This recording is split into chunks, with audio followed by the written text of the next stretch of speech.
காலையில் கிச்சனுக்கு வரும்போதே ஃபஸ்ட்டு ஸ்நாக்ஸ் தான் ரெடி பண்ணியிருந்தேன். பீட்ரூட்டும் உருளைக்கிழங்கு வச்சு கட்லெட் பண்ணியிருந்தேன். இந்த ரெசிபியை வந்து நேற்றே ஷேர் பண்ணியாச்சு. மேலே லிங்க் கொடுக்குறேன், வேணுறவங்க செக் பண்ணி பார்த்துக்கோங்க. அதுக்கப்புறம் பிரேக்ஃபாஸ்ட்க்கு வந்து இட்லி மாவு வந்து காலி ஆயிடுச்சு. ஆனால் நைட்டே எல்லா பருப்பையும் சேர்த்து அடைக்கி வந்து ஊற வச்சுருந்தேன். காலையில் நல்லா ஊறி வந்துருச்சு. அது கூட வரமிளகா, பூண்டு, சோம்பு, அதுக்கப்புறம் தேவையான அளவுக்கு உப்பு போட்டுட்டு இந்த மாதிரி கொரப்பாக அரைச்சி எடுத்தாச்சு.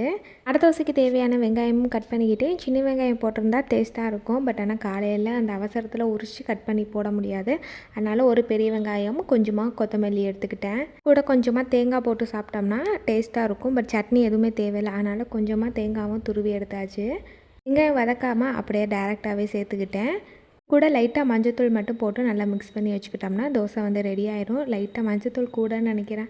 தோசைக்கல்லை ஹீட் ஆனோன்னே அடை தோசையை சுட்டு எடுத்தாச்சு. காலையில் பிரேக்ஃபாஸ்ட்டை முடிச்சுட்டு அப்படியே பாப்பாவை கிளப்பி விட்டு ஸ்கூலுக்கு அமுச்சு விட்டாச்சு. நீ எதுவும் பண்ணாலும் நாடு சக்கரை மட்டும் வச்சு சாப்பிட்டோம். நாளைக்கு வீடியோவில் பார்க்கலாம்.